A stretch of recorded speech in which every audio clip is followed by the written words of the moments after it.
Have you ever wondered what really happens on a night shift at a lonely roadside motel?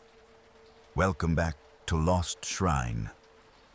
Tonight I am sharing 8 true, deeply disturbing stories from motel night shifts.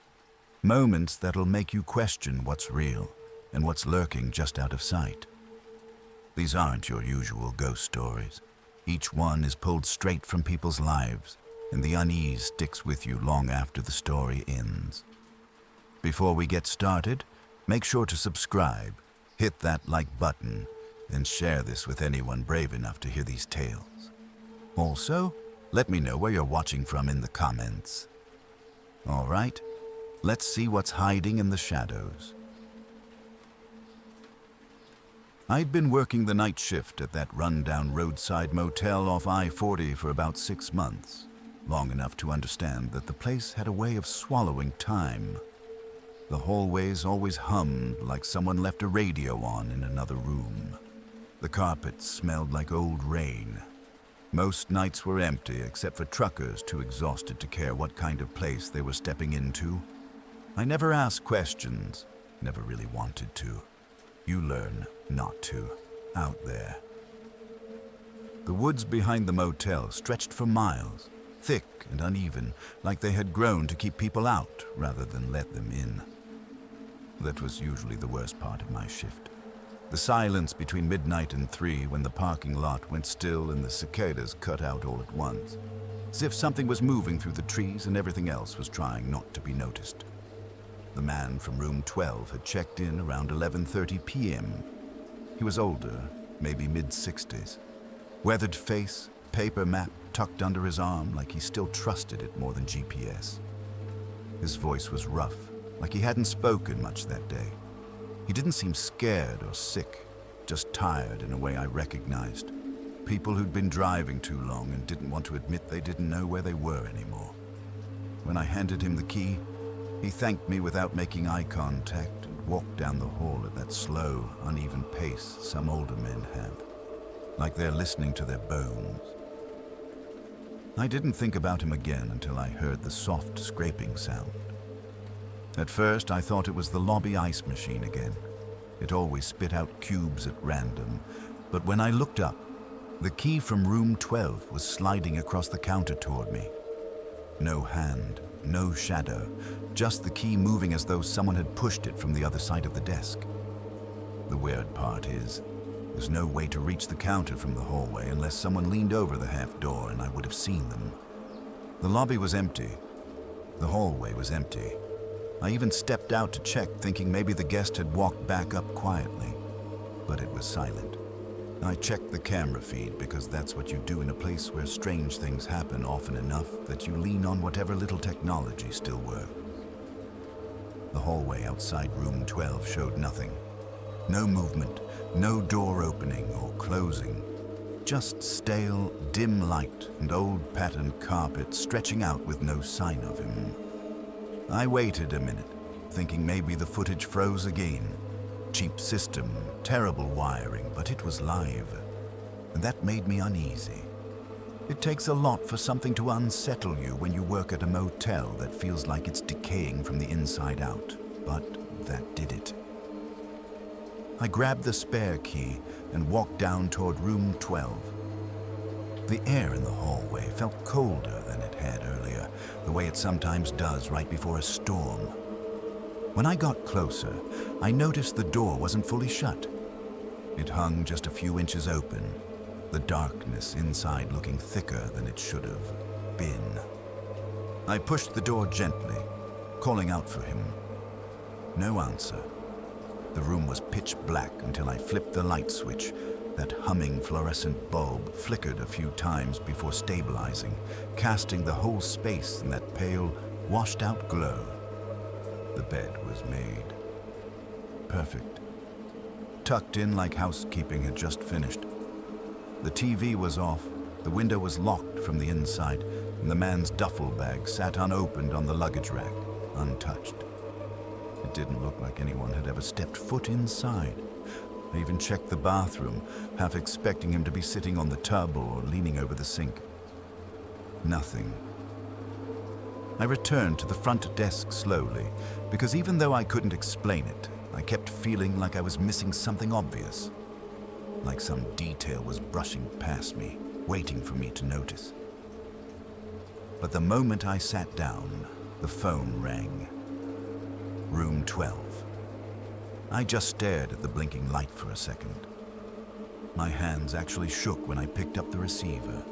The voice on the other end came through low and strained, like someone whispering through cupped hands. Someone's in my room. I knew that voice. It was the man.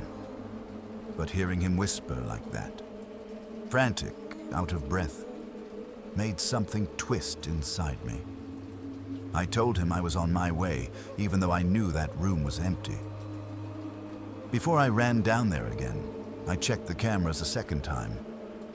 I don't know what I expected, maybe the man appearing on screen or maybe nothing at all. But there was something. A figure stood facing the door of room 12.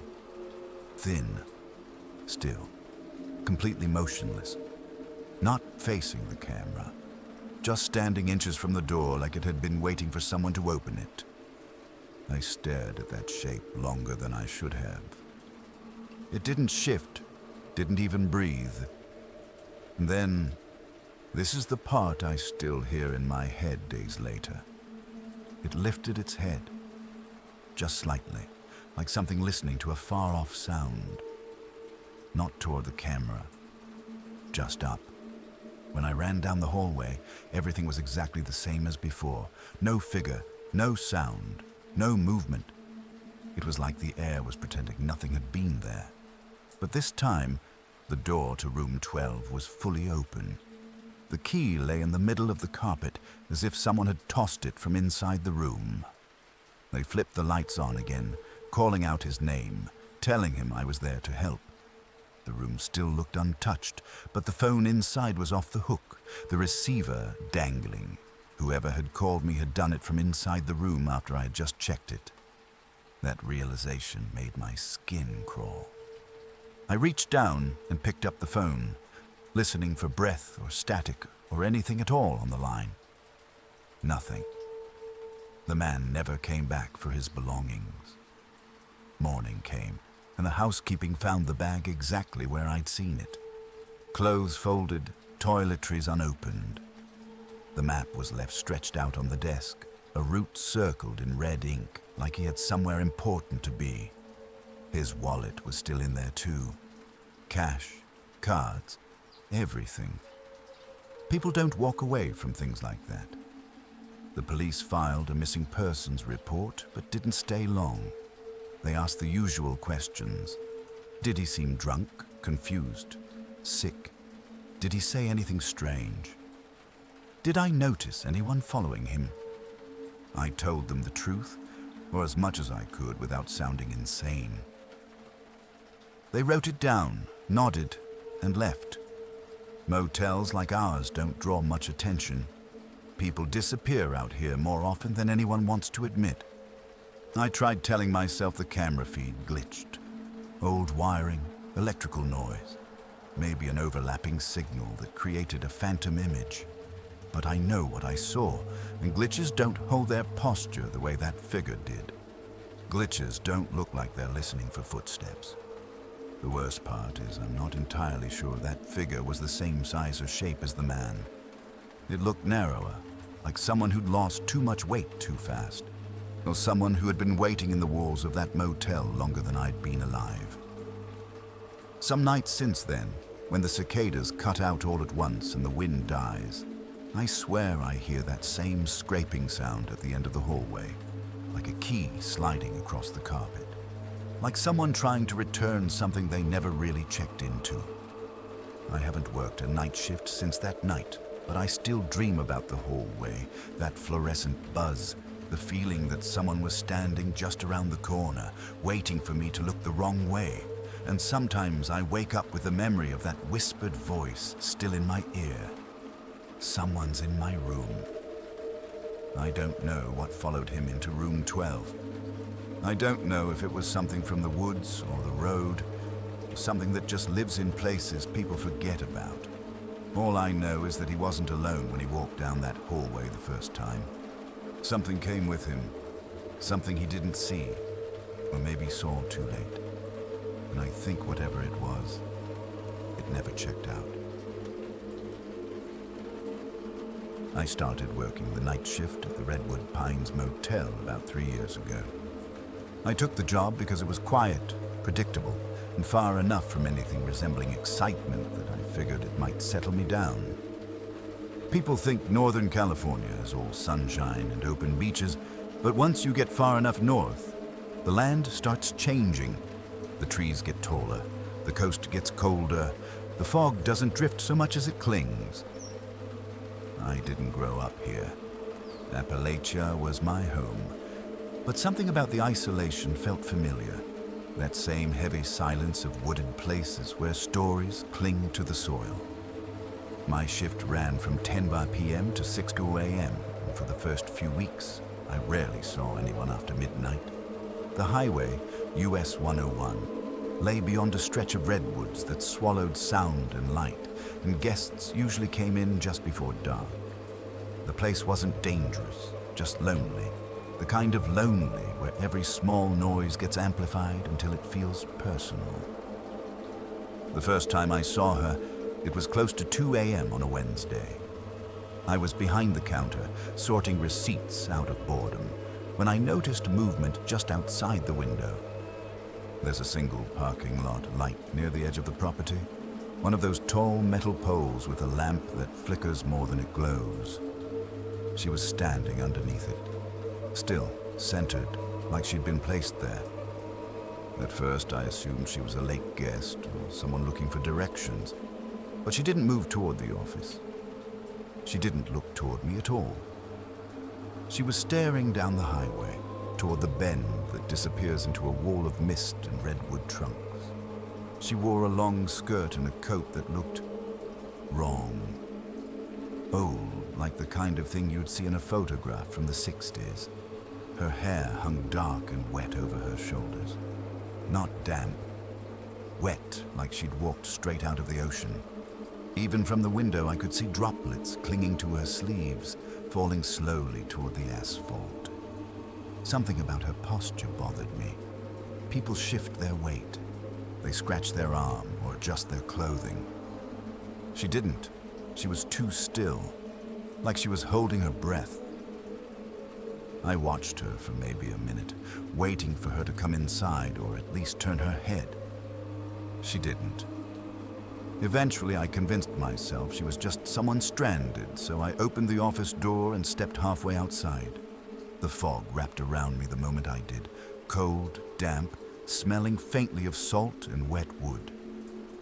"Ma'am," I called. "Are you all right?" She didn't react. Not even a twitch. I stepped off the stoop, planning to walk closer. But the moment my foot hit the gravel, that flickering bulb above her flashed hard, bright enough to wash out the trees, then sputtered back to its usual sickly glow. And she was gone. Not walked away. Not slipped into the fog. Just gone. One blink, and there was nothing beneath the light but wet asphalt and the long shadow of the lamppost. I didn't tell anyone that first night. I don't know why. Maybe because I'd been sleep deprived.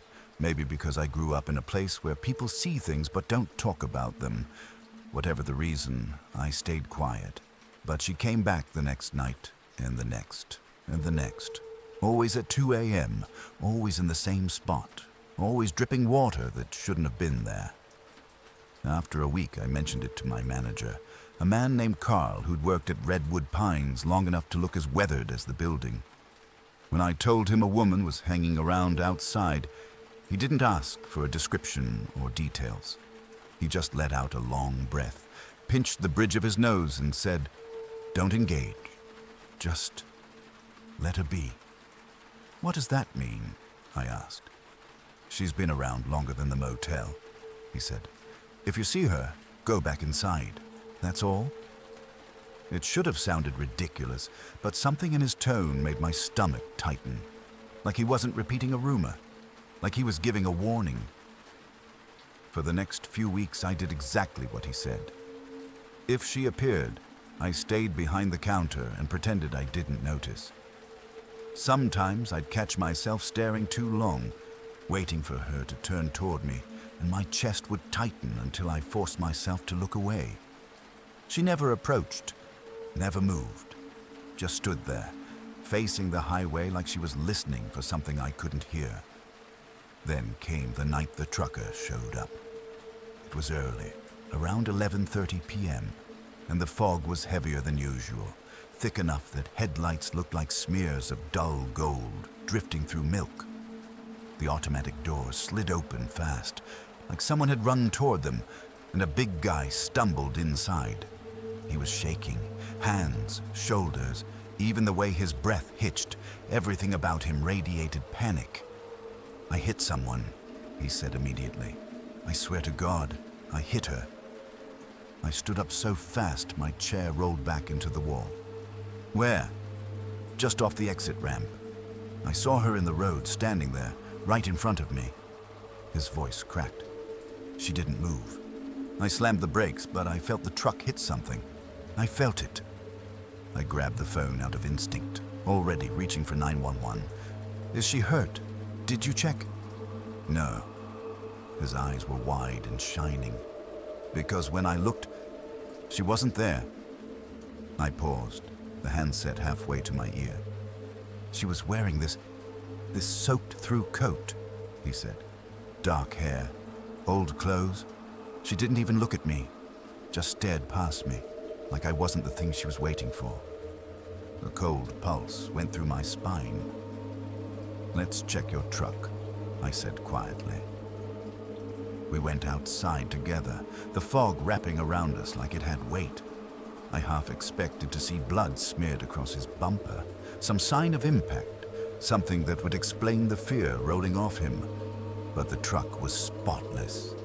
Not a dent, not a scratch, not even mud on the tires. He kept whispering, "I hit her. I know I did," like he was trying to convince himself of his own sanity. I still called the police. Something about the shaking in his hands made me worry he might collapse if I didn't. 2 deputies arrived 20 minutes later, their flashlights cutting weak tunnels through the fog. They checked the roadside, the ditch, the trees. Nothing. No footprints, no blood, no drag marks. Just tire streaks curling toward darkness, as if something had stepped into the road and then dissolved. The deputies left eventually, after reassuring the trucker he probably saw shadows or fog illusions. He didn't look convinced, but he was too exhausted to argue. I watched him return to his truck, then glanced toward the parking lot light. She was there, standing exactly where she always did. Only this time, her head wasn't angled toward the highway. It was tilted, just barely toward me. Not fully. Not enough to show her face. Just enough to make my skin crawl. After that night, something changed. She wasn't waiting for the highway anymore. She was waiting for something else. Maybe for someone to acknowledge her again. Or maybe for someone to finally see what she wanted them to see. I told myself I imagined her turning, that the fog refracted the light, but deep down I knew better. I'd grown up around mountains that held old stories. People who vanished, footsteps outside windows that belonged to no one alive, places where grief lingered long after the bodies were gone. The redwoods weren't my home, but the feeling was the same. An environment that didn't forget. As the weeks went on, I started noticing details, little things that hadn't stood out before. Some nights, the asphalt beneath her feet was completely dry, except for a perfect circle where she stood, dark with water. Some nights, her clothing was torn in places it hadn't been before. Once, her hair hung in matted clumps, like it had been dragged through sand or kelp. Twice, I thought I saw her breathing, slow, shallow, but it was impossible to tell through the fog.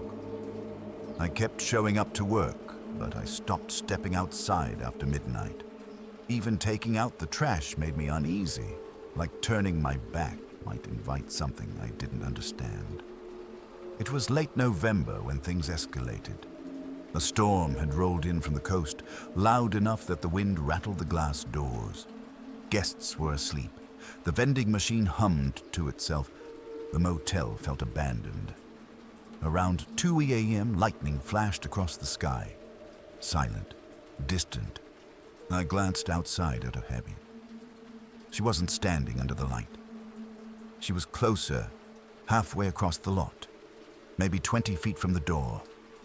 The wind blew her coat sideways, revealing a pale arm, blue-white in the flicker of the light. My throat tightened. I stepped back from the window before I even realized I'd moved. I tried to convince myself she'd simply walked forward, that she'd finally decided to approach.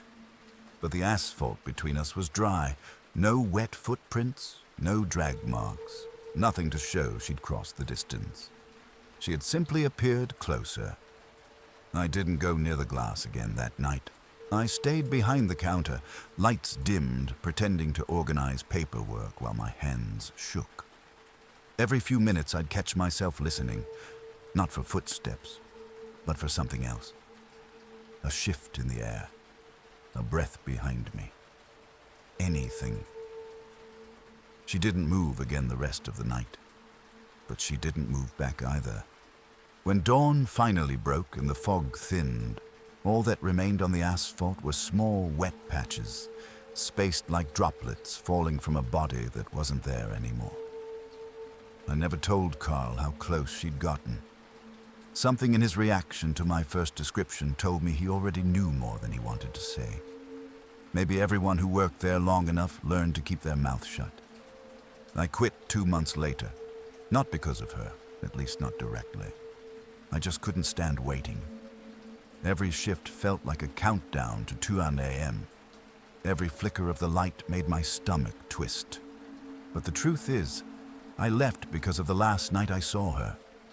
I was cleaning up early, packing the few things I kept in the office, when I felt it.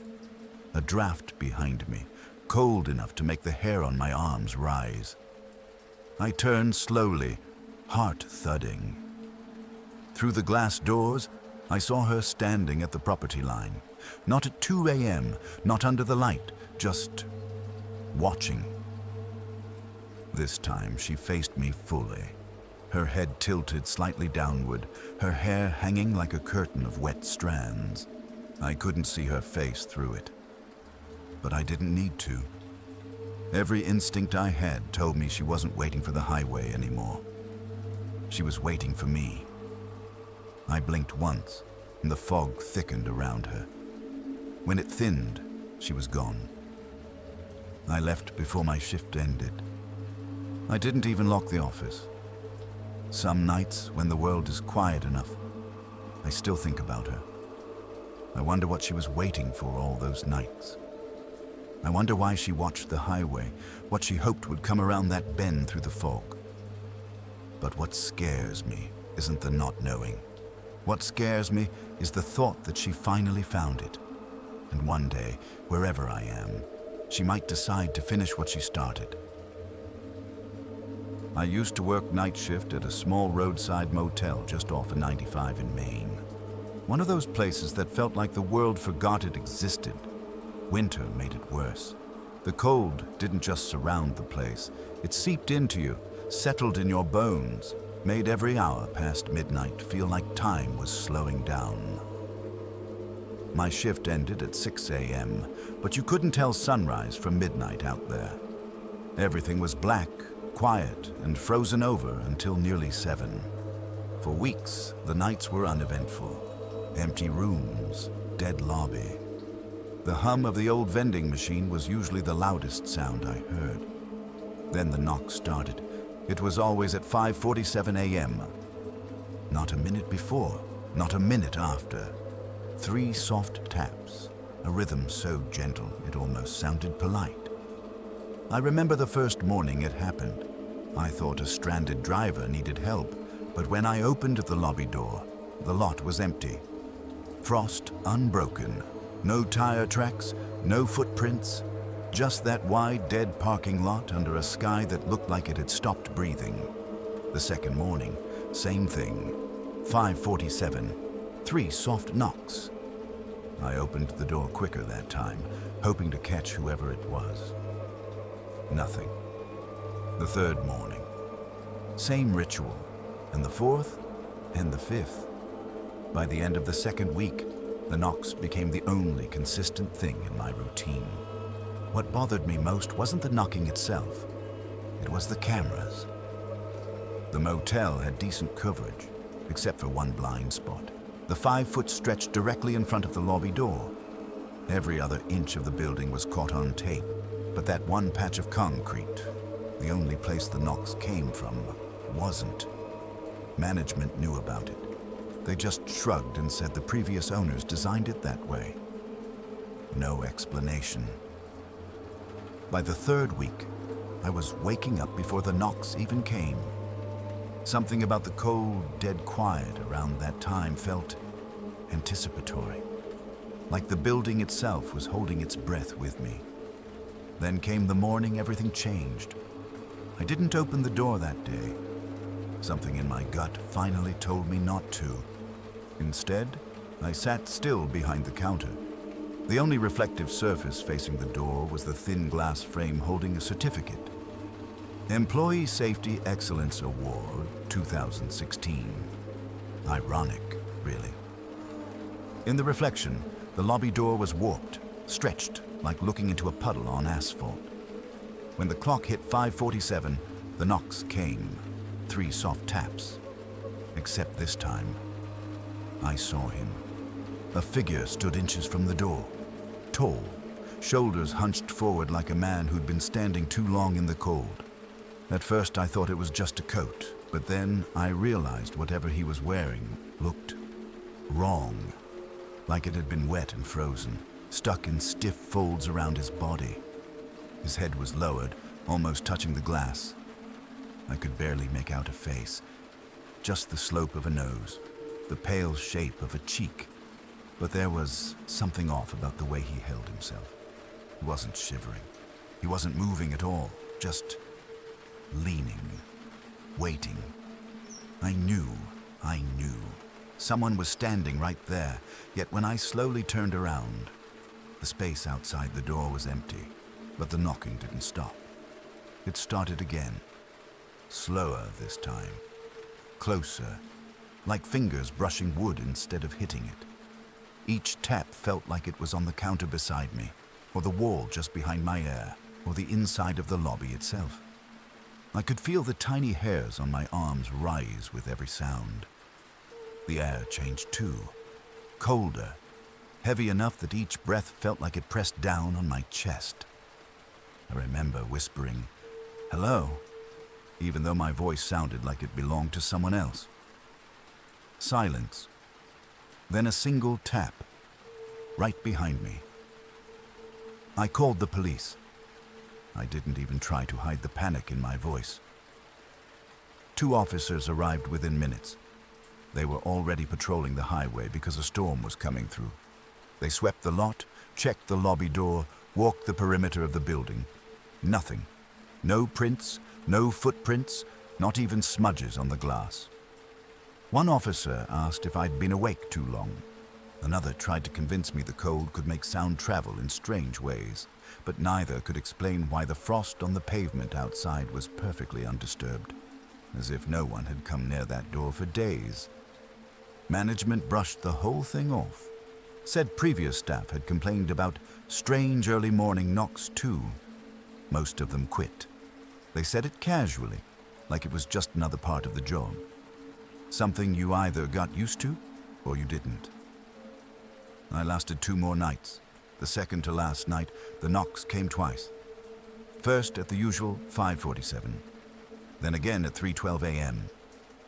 Same rhythm, same soft taps. Except this time the lights flickered just once. but enough that I felt the entire building shift inside my head, like reality stuttered. On my last night, I made sure everything was packed before the knocks came. I stood behind the counter, coat on, bag ready, watching that tiny reflection in the certificate frame. When 5:47 hit, I didn't even jump when the knock sounded. But something was different. The figure in the reflection wasn't leaning this time. He was standing straight, closer, almost touching the door. And this time, I saw his face. Not clearly, just enough to tell something was deeply, terribly wrong with it. Like his skin didn't fit right. Like his features were trying to hold an expression he didn't remember how to make. I didn't turn around. I couldn't. I quit an hour later. Some mornings, especially in winter, I still wake up at 5:47 a.m. Sometimes I swear I hear 3 soft taps on my bedroom door.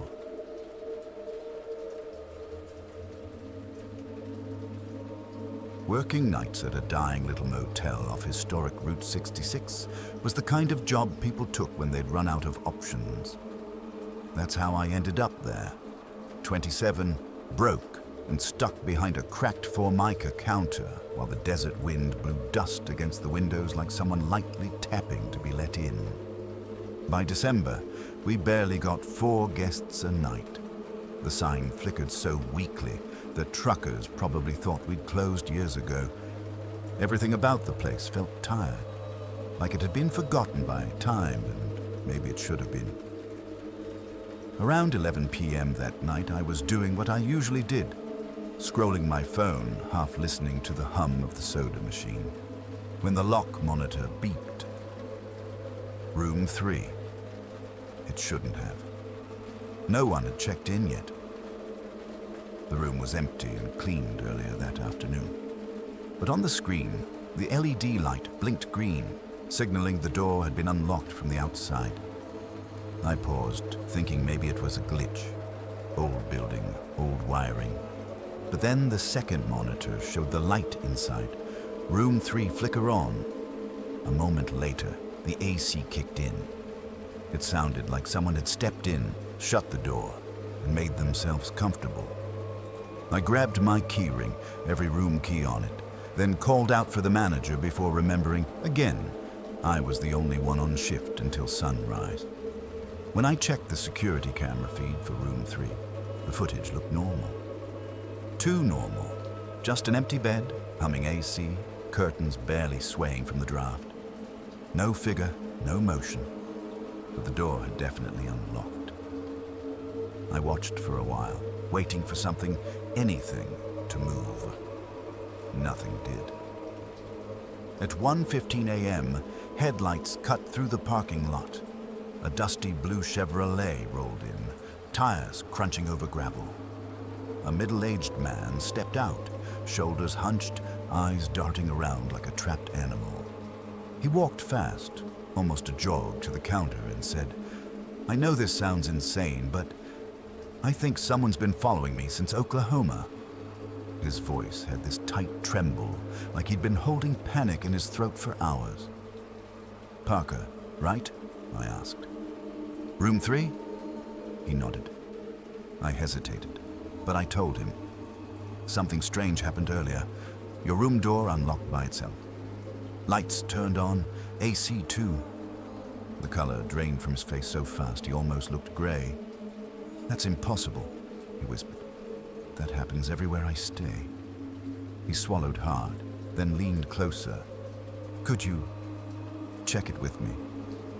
Everything in me said no. But the way he looked, shaking hands, breath sharp, made it feel like saying no would break him. So I grabbed the master key and followed him out into the cold desert air. The wind had died, leaving the whole lot unnervingly quiet. Even the highway felt muted. When we got to room 3, the door was closed, but a faint line of bright white leaked from the bottom. Someone had definitely turned on every light inside. I slid the key in, paused. "You sure?" I asked. He only nodded once, jaw clenched so tightly I could see the muscle jumping at the hinge. When I pushed the door open, a stale, chilled draft gusted out like the room had been refrigerated. The bedspread was pulled back, dented in the center, fresh like someone's weight had shaped it moments before. The bathroom door was shut. The light underneath it was on. Parker stared at the door and whispered. He always hides in bathrooms. The way he said he didn't sound like he meant a person. It sounded more like he meant a shadow you swear you see but can never fully look at. I tried to steady my nerves and reached for the bathroom knob. Parker grabbed my wrist with surprising strength. If you open it, he learns your face. His eyes glistened, not from tears but from something colder, something like acceptance. What do you mean, learns your face? I asked. I don't know what he is, Parker said, voice cracking. But he's followed me for months. Everywhere I sleep, he gets braver. First it was noises, then doors opening, then impressions on the bed. He nodded toward the mattress. And if I open the bathroom door, he always stands right behind it, waiting. I felt the room's cold sink deeper into my bones. Have you ever seen him? I whispered. Parker shook his head slowly. Only the outline. Only enough to know he's wrong. He released my wrist like it was burnt metal. I can't stay here. His voice broke completely. I shouldn't have come inside. I shouldn't have let you. He grabbed his bag, which he dropped just inside the entry, and backed out of the room like he was afraid to turn his back on the bathroom. I followed him out. Once outside, he muttered, "I'm sorry," over and over. Not to me, more like to himself. Then he sprinted to his car, slammed the door, and peeled out, tires spitting gravel behind him as he sped into the empty highway. The taillights faded into the black desert. Then nothing, just me, the motel, and the open door of room 3. I didn't step back inside. Not fully, but the cold pouring from that room was unnatural. The desert night was chilly, sure, but this felt wrong, like stepping into the aftermath of someone else's fear. I closed the door, locked it, and walked quickly back to the front desk. The whole walk, I kept feeling like someone was behind me. Not walking, just keeping pace. Inside, I checked the camera feed again. The room was empty, lights humming, perfectly still. That made it worse somehow, because the bed, just 5 minutes later, had smoothed itself out. The dent was gone. The blanket was pulled up neatly, corner folded the way housekeeping left it earlier. The bathroom light was off now. I didn't sleep that morning after my shift ended. Couldn't. Not after I went to turn off the vacant room ACs and found room 3 still cold enough that my breath fogged in front of me. The thermostat said 74. The air felt like 30. The bathroom door was open now. Completely open. Nobody checked into room 3 for a week after Parker left. When I walked by it, even in daylight, I felt something watching from the dark tile floor of the bathroom. Sometimes I think about Parker, driving alone down that endless highway. I wonder if he ever escaped whatever followed him. I wonder what he meant by learns your face. But the worst part, every so often around the same time, 1:15 a.m., the lock monitor blinks green. Room 3, door unlocking. I keep all the keys on me. No one else works nights. And the cameras always show the same thing. A perfectly empty room. Lights humming. Bed still. Bathroom door almost, but not quite, closed. I used to work night shifts at a little roadside motel along I-70, tucked so tight between 2 canyon walls that the radio in my truck turned to static the moment I pulled into the lot. The place felt like it had been forgotten by the world. Just a long strip of faded rooms, a humming ice machine, and the wind trying to squeeze through cracks in the rock. Night there wasn't like regular night. It felt heavier, thicker. You could hear your own heartbeat when the highway quieted down. Sometimes you felt like the canyon was listening back. The emergency exit door at the far end of the hallway was always the coldest spot in the building. You could walk from the lobby, where the heater clicked like old bones, all the way down the hall, and the temperature would drop with each step. Guests joked it was haunted or that the canyon funneled wind into the seams of the frame. I didn't think much of it until the breathing started. The first time I heard it, it was just past 3 a.m. I remember because the clock on the front desk kept freezing at that time for a second before catching up, a weird little glitch that happened only on graveyard shifts. I was doing rounds, half asleep, dragging my flashlight down the carpet, when the sound reached me. Slow, heavy, too controlled to be wind. It echoed through the metal of the emergency door as if someone was standing inches from the other side, inhaling deeply, then holding it for a beat before letting it seep back out. I thought it was an animal.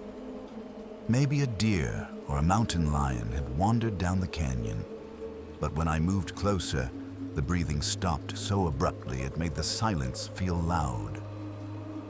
The door shifted inward, just a hair, like someone had stepped away from leaning on it. I pressed my hand against the metal. It was warm. Not, maybe the sun hit it earlier. Warm.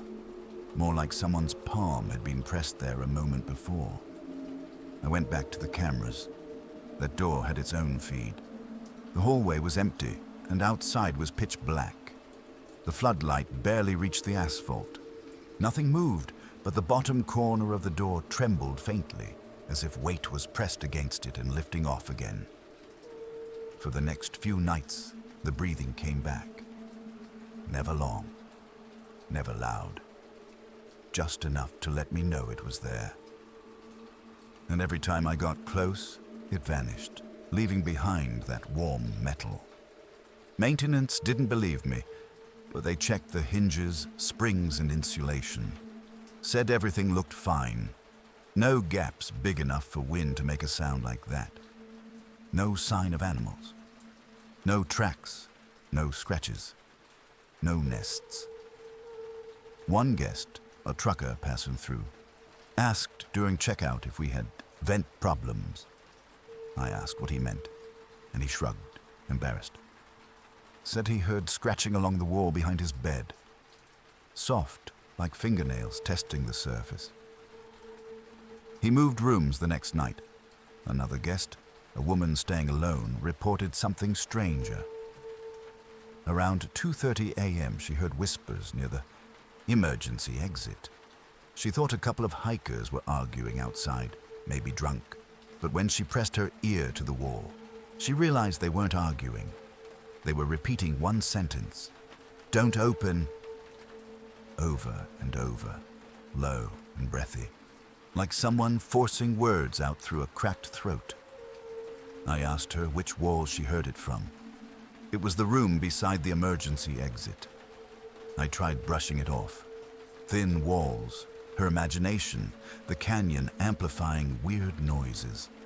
But even saying it, I could hear how hollow it sounded. She checked out early the next morning. Wouldn't even take a refund. Said something about the air feeling wrong. The night the alarm went off was the night everything changed. I just stepped out of the laundry room when the panel by the desk chirped once. Not the full blaring alarm, just a single short beep, like the system caught something but then hesitated. The emergency exit flashed on the screen. I grabbed my keys and headed down the hall, my footsteps echoing in a way they shouldn't have. A cold draft leaked from the seams of the door, but when I touched it, the outside surface felt warm again. Too warm. Like someone was standing there, breathing into the metal. I pushed gently, testing it. Locked.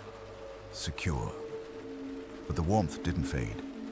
I stayed there longer than I should have, my hand on the door, the draft sliding around my ankles. Part of me expected someone to knock. Part of me was terrified they would. I told the manager in the morning. He shrugged, said it was a glitch, told me to reset the panel. I didn't bother arguing.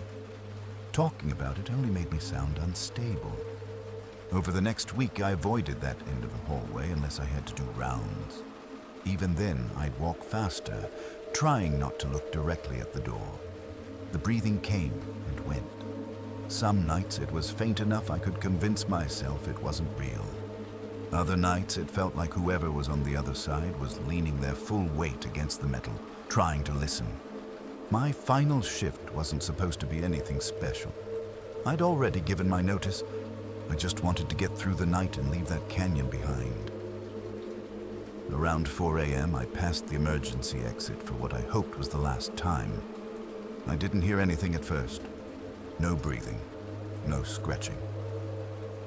Just silence, the kind that feels staged, like something holding itself still. Then the door exhaled. Not a gust of air from a pressure change, not wind sneaking in. This was warm, steady, intentional. It washed across my legs like a breath someone had been holding for hours. I froze. The draft ended as suddenly as it began. And in that moment, I swear the metal shifted, not pushing in, not pulling out, but relaxing, as if something on the other side had finally stepped back. I left without finishing rounds, didn't even grab the lost and found log from the office. I didn't tell anyone what happened. It wouldn't have mattered. They'd blame the canyon, the wiring, the wind. But some nights, when I think back on it, I wonder what would have happened if I'd opened that door.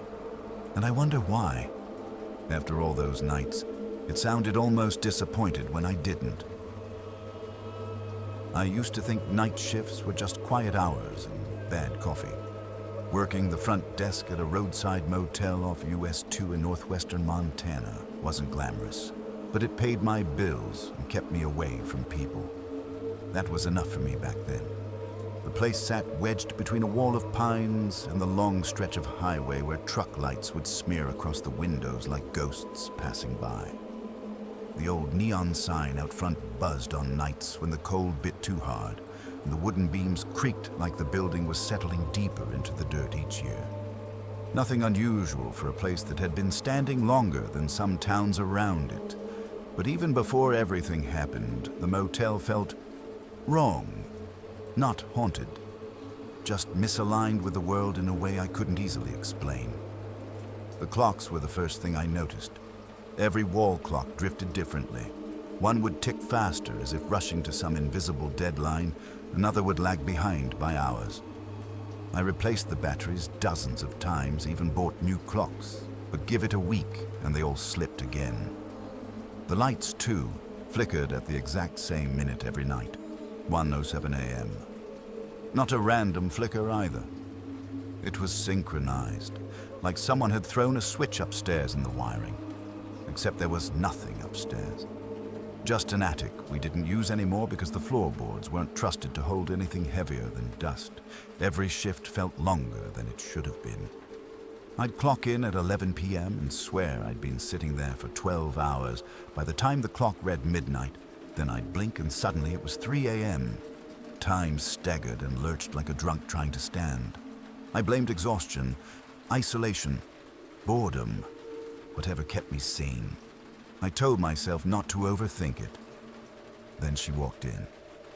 It was 1:34 a.m. on a Tuesday. I remember because the digital clock on the desk had frozen on 1:34 for a full 10 seconds before jumping to 1:35. The door chimed, and in she came.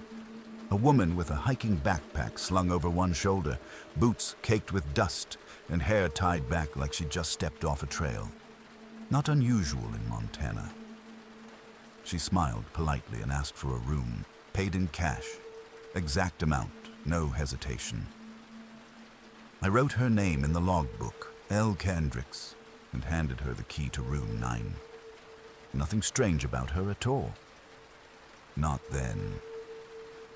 The next night, I was alone again, half asleep with an old radio humming static by the desk. At 1:34 a.m., the lights flickered hard. Harder than usual, the kind of dimming that makes your stomach drop because you expect the whole place to go black. But they steadied, and the door chimed. It was her. Same backpack, same boots with the same dust pattern, like she hadn't taken a single step since yesterday. Her voice held the same rhythm, the same politeness, the same exact sentences in the same order. She slid cash forward, folded the same way, with the corner tucked in the same odd little loop. I checked the logbook. Her signature was identical, down to the stroke pressure. You could have held the pages to the light and the signatures would have overlapped perfectly. I tried to rationalize it. Trail hikers sometimes rebook rooms. Maybe she had multiple identical outfits. Maybe she was messing with me. Maybe I was overtired. Anything was better than admitting something felt fundamentally wrong. Then the third night came. The air felt off from the start. Heavy. Too still for winter. The flicker at 107 lasted longer, maybe 15 seconds. And during that window, the entire building hummed under my feet like a generator kicking on somewhere deep beneath the floorboards. When the light steadied, I realized the radio had gone silent. Not dead, just quiet, like someone had turned the volume to 0. Then, right on cue, 1:34 a.m. door chime. She stepped in again. This time I watched every detail as she approached the desk.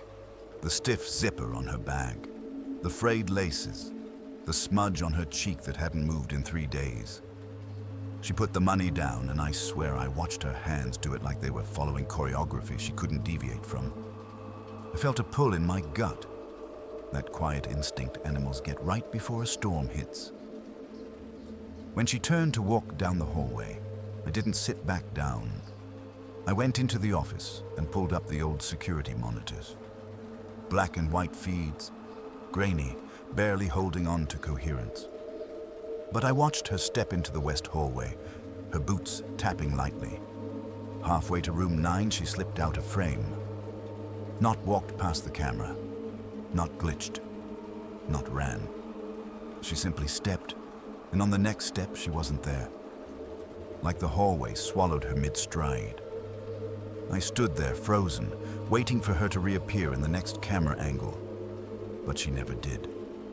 I checked the room anyways, against every instinct I had. The hallway felt colder than it should have. The carpet muffled my steps too much, like it was thicker or softer than the night before. When I opened the door to room 9, the bed was untouched, sheets crisp like the housekeeper had just finished. The air felt stale and dry. Then I saw it, a single boot print on the carpet. Fresh, sharp, like someone had stepped onto the floor and vanished right after. I backed out slowly, keeping my eyes on that spot. The print didn't fade, didn't blur. It stayed as defined as if someone had molded it there. The next few nights blurred together. More guests arrived, different faces, but some of them started looping the same way. The man with a red jacket rechecking in with the same cough and the same exact phrasing. A couple arriving with snowflakes in their hair that didn't melt. A teenage boy dragging the same damaged suitcase with the same tear I could have sworn I'd seen before. Their signatures layered in the logbook like pressed leaves, perfectly overlapping, no variation. Some would reach their rooms. Others disappeared in the hallway. Few never made it across the parking lot. Their figures would flicker on the exterior cameras and then dissolve like static. It wasn't haunting. I knew haunting. Ghost stories have rules. This didn't. It felt more like the building was stuck in something it couldn't escape from. Some kind of loop or tear or whatever happens when time stops obeying itself. I tried calling the owner, but the phone line buzzed like a radio caught between stations. I tried calling 911, but every time I dialed, the call dropped at the first ring. Even my cell phone couldn't get a clear signal, though I'd had reception every night prior. Time fractured after that. My shifts felt like they stretched into days. Sometimes the clock on the wall would lurch backward.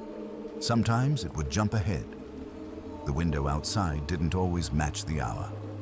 Black skies at 10 p.m., orange dawn at 3 a.m., no transition between them. I learned not to trust anything that wasn't directly in front of me. I thought about quitting, about walking out and never looking back. But every time I stepped outside after a shift, the road felt wrong, too quiet. The headlights of passing trucks seemed to move slower than they should, leaving trails in the air. The forest felt like it was leaning closer, the pines angling in as if listening. I started staying inside the motel even on days I wasn't working. I told myself it was safer there, familiar. But truth was, I couldn't shake the feeling that leaving would make things worse. Like stepping off the property would break some thin thread holding me in the right timeline. The guests kept looping. Some repeated their arrival once, others twice. A few came back every night without aging a minute. And sometimes, when a guest disappeared, a new print would show up in room 9, or room 5, or the hallway carpet. Always fresh, always perfect.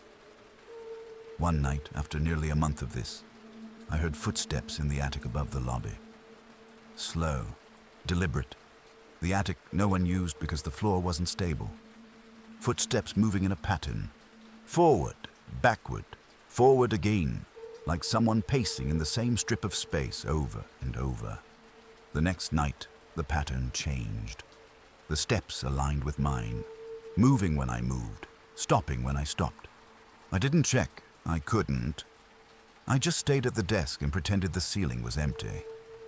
The last night I worked there, something shifted, hard. The air felt thin, stretched. The lights flickered at random, not just at 107. The radio buzzed with whispers I couldn't make out. Not words, but fragments of sound, like echoes of conversations from rooms that didn't exist anymore. At 1:34 a.m. the door chimed. I didn't want to look. I really didn't. But I did. It wasn't the woman this time. It wasn't the man with the red jacket. It wasn't anyone I recognized. But the second I saw him, I knew. He had been here before. Maybe in another loop. Maybe in another version of the night I couldn't remember. His face held that strange familiarity you get from seeing someone in a dream. He stepped forward, and for a split second, the lights dimmed and his outline blurred like a smudged reflection on water. When the light steadied, he was clear again, offering cash already folded the way the others had done. When I reached for the logbook, the page was already creased where his signature would go, like he'd signed it 100 times before. I realized then that the motel wasn't collecting guests. It was collecting moments, replaying them, trapping them, and I was part of the collection. When he walked down the hallway, I didn't check the cameras. I didn't want to see him vanish like the others. I sat at the desk with the lights flickering overhead, listening to the attic footsteps sync with my heartbeat. At 3:12 a.m., the radio whispered something that almost sounded like my name. I haven't quit. I don't think I can. Every time I try to leave, the road stretches too far, the trees lean too close, and the sky stays stuck in the wrong shade of night.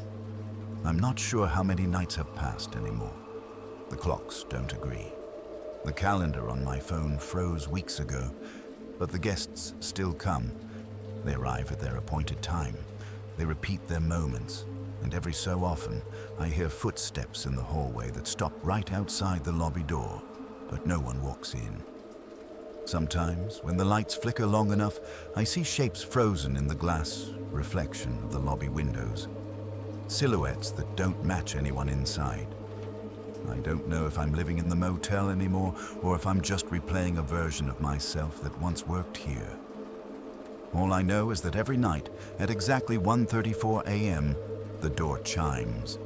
And whether someone walks through it or not, I always hear footsteps. Off I-10. Near West Texas, the desert night stretched out like an empty canvas, flat and silent, the kind of silence that presses against your chest until it almost hurts to breathe. I'd been working the night shift at the little motel just off the exit for a few weeks. And by the time you hit the long, empty hours after midnight, everything starts to feel like it's moving slower than it should. Around 4:12 a.m., every few nights without fail, the desert would hum with a low vibration. Faint at first, like the ground itself was holding its breath. That's when it would start. A semi-truck pulling toward the motel's entrance. I don't know how to describe the sound. It wasn't just a motor. It rolled deep and guttural, like the growl of some enormous animal trapped under the asphalt. The headlights were what got to me the most. Pale, almost bluish, not quite cutting through the dust, but hovering in it, symmetrical, like they were calibrated to some geometry that didn't belong in this world. At first, I chalked it up to imagination, tired eyes playing tricks. But the nights kept coming. The truck would appear at exactly 4:12 a.m., rolling slowly, and then vanish behind the ice machine wall. Problem was, there was no road behind that wall, just hard desert ground, cracked and lifeless, stretching for miles. I went out once, flashlight shaking in my hand, hoping to find tire tracks, some logical explanation, and there was nothing. Not a mark in the dust, nothing to suggest a truck had even been there. And yet the air smelled faintly of burnt diesel and something metallic, like copper, that clung to the back of my throat. One night, a guest came down, pale and shaking. He said he heard knocking, 3 solid, deliberate bangs on his door. Swore someone was outside, waiting. I went up with him, tried to calm him, told him maybe it was the wind, but he was adamant.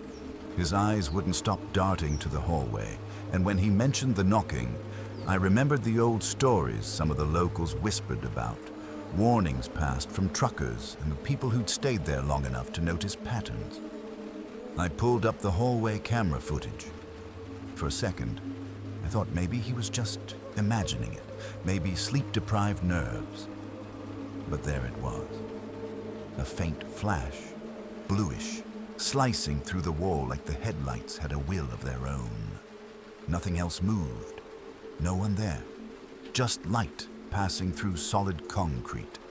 The more I watched, the harder it got to sleep during my off nights. I started timing everything, keeping a notebook. Each appearance was precise. 4:12 a.m. every few nights. And then, my last week, I finally got something that shook me more than I thought I could handle. At exactly 4:12, the lights appeared, brighter than usual, almost painfully white against the desert black. The truck rolled into the lot, engine straining as if it were fighting against some invisible weight. I swear I could hear the metal groan, tires squealing, on nothing, dust kicking up unnaturally around the wheels, as though it were caught in a suspended dance in the air. It stopped short at the edge of the wall, and then, just like the story said, it vanished. Only this time, the dust remained, hanging, frozen in the desert air, glowing faintly in the bluish light, defying gravity, lingering like a memory that refused to die. I asked around town, trying to make sense of it, and the older folks told me what they knew. Decades ago, a truck had jackknifed near the same stretch of I-10 before the motel existed. Driver never made it to the exit ramp. Some said the accident was brutal, the cab crushed, the man trapped inside as the desert swallowed him up. Maybe that was it. Maybe he hadn't left. Not really. Maybe he was still trying, night after night, headlights piercing the darkness, phantom engine groaning over the sand that had swallowed him whole. The locals called it a ghost run, but there was nothing playful about it. You didn't joke about it. You didn't laugh. You just watched from a safe distance, prayed it wouldn't notice you. I tried to talk myself down, to tell myself the dust tricked my eyes, that engines sound louder at night when everything else is dead. But the thing I can't shake is the timing. 4:12 a.m. precise, every time, and the way the dust hangs after, defying physics, suspended like some cruel reminder that whatever happened out there isn't finished. I've worked motels in isolated places before, but this was different. You feel it in your gut. The tension, the unnatural stillness that builds until you're not sure if you're breathing right, if your heart is beating at all, if you even exist in the same space as everyone else. It's a kind of quiet terror that doesn't make noise. It just waits. On my last night, I watched again. I didn't move. I didn't blink. At 4:12, the truck rolled in. Headlights pale, blue, slicing through the night like a blade. Engine roaring, straining. Dust kicked up and froze. Then it stopped, vanished behind the ice machine wall, and the dust remained, glowing faintly, like a memory etched into the air. I don't know how long I stood there, staring at nothing. Part of me wanted to leave, run, but another part couldn't turn away. There's a compulsion in watching it, in knowing it will come, and knowing it will vanish, and knowing that you're powerless to change anything. After that week, I left, packed up my things, didn't even give notice. I still think about it, sometimes late at night, imagining those headlights cutting through the darkness, the engine straining, dust hanging in the air like some unfinished business that will never be at rest. I don't drive that stretch of I-10 anymore, not if I can avoid it. But I've heard from the motel's new night staff. Same pattern, same time, same vanished truck, same frozen dust. No explanation, just a repetition of something that died decades ago and refuses to know it. The desert doesn't forget. The desert holds on. You can hear it in the silence, see it in the way the dust moves, smell it in the faint metallic tang that lingers in the air. I keep thinking about the driver, trapped somewhere between here and wherever he was going, repeating his last run forever, lights cutting through the night, engine groaning like a warning. And sometimes, when I'm lying awake, I swear I hear it. Faint, distant, a low vibration, a whisper of tires on nothing coming closer, closer, closer, and then gone. But the memory, that dust, that strange blue light, it doesn't leave. It never will. I still don't know what I saw. Maybe a trick of the desert, maybe a ghost, maybe just a man trying to finish a run he never could. But whatever it is, it's out there, still running at 4:12 a.m. over ground that can't hold a tire, behind a wall that shouldn't allow passage, and it will keep coming, night after night, long after anyone has forgotten its name. The desert is patient, the desert is endless, and the truck, it waits. I worked the night shift at the little roadside motel off I-75, the kind of place truckers used when they were too tired to finish the last stretch. The building wasn't old enough to be historic or new enough to be taken care of. It just existed. Cheap paint, humming fluorescents, and a long front desk that creaked under the weight of every elbow. But the strangest thing in the whole lobby was the mirror. It stretched almost the entire length of the wall across from the desk, its surface warped like heated plastic. The silver backing had begun to fade, making patches of the reflection dimmer, darker, and bent in ways light shouldn't bend. I never liked it, but I learned to tune it out. When you work nights that long, the world becomes made of things you learn to ignore. Around 12:50 a.m. on a Tuesday, when the world outside felt abandoned, I saw something in that mirror that made my stomach drop. At first, I thought it was just a guest. Someone tall, wearing a faded baseball cap, standing directly behind me. I caught it in the reflection, the way you catch movement out of the corner of your eye. I straightened up, forcing myself not to react too quickly, and turned around. The lobby was empty. Not empty like maybe someone ducked away. Empty like nothing had moved for hours. The air conditioner hummed. The ice machine clicked. The vending machine lights buzzed. Everything was normal, except I was staring at a space that was supposed to contain a man who wasn't there. When I looked back at the mirror, He was still in it, standing motionless, just behind me. The reflection made it seem like he was in the same room, but the room itself held no one. I stood frozen, one hand lightly touching the counter, ears ringing so hard I could barely hear the AC anymore. Then I blinked, and the reflection was empty again. I told myself it was exhaustion, hallucinations, light playing tricks. I didn't sleep much, didn't eat well, and the slow hours did things to a person's head. But the next night, he came back. Same time, just before 1 a.m., like clockwork. Only this time, he wasn't standing right behind me. He was farther back in the mirror's image, near the counter where we kept the stack of spare keys. Same hat, same silhouette, same stillness. The night after that, he appeared behind the key rack, then closer, then so close I could almost feel his breath on the back of my neck when I looked at the reflection. But every time I turned around, the lobby was empty. I stopped sleeping properly. I stopped listening to music during shifts. I didn't even let myself sit anymore. I just stood there at the desk, hands gripping the counter, trying to keep my breathing steady. And every night at 12:50, he appeared somewhere in that mirror. Never moving, never blinking, just watching. One night, a woman from room 7 stomped into the lobby in her slippers, annoyed and tired. She asked me who the creep in the hallway was. Said she walked out of her room to get ice and saw a man standing by the vending machines facing the lobby. Tall, hat pulled low, hands hanging at his sides like he was waiting. Every hair on my body stood up. I checked the security cameras with shaking fingers, and when the footage loaded, my stomach flipped.